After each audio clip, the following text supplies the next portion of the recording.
Kan ada 4 buah gelas yang berisi macam-macam larutan. Yang pertama ada larutan yang berisi air putih, larutan gula, larutan garam, dan juga minyak goreng.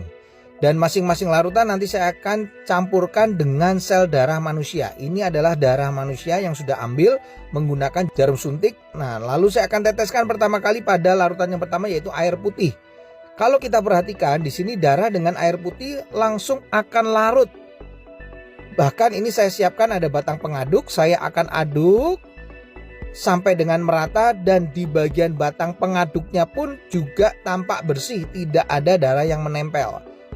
Ini artinya darah dengan air dia akan terlarut sempurna. Lalu bagaimana dengan larutan gula? Saya akan teteskan darah pada larutan gula.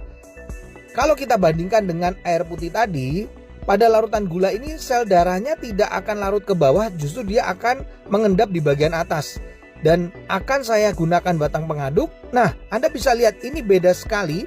Sel darahnya justru menempel pada batang pengaduk. Ini kenapa?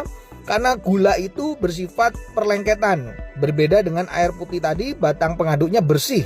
Makanya orang kalau kena diabetes, terjadi perlengketan pada darahnya, mengalami rasa haus, kemudian sering buang air kecil, dan akhirnya suka ngemil.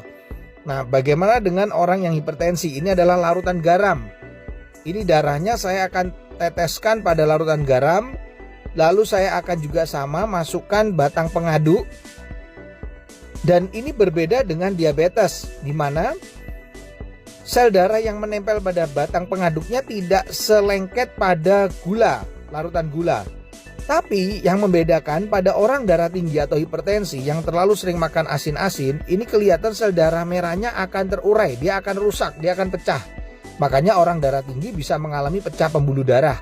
Yang terakhir saya akan teteskan darah ini di dalam minyak goreng. Nah, kalau saya teteskan ini langsung bisa terlihat sel darahnya nggak bisa larut, tidak juga ya mengendap di bagian atas, tapi justru menggumpal-gumpal. Ini membuktikan bahwa orang yang tinggi kolesterolnya akan mengakibatkan penggumpalan sel darah. Jadi sel darahnya akan menggumpal-gumpal, dan ini yang bisa menimbulkan penyumbatan pada pembuluh darah.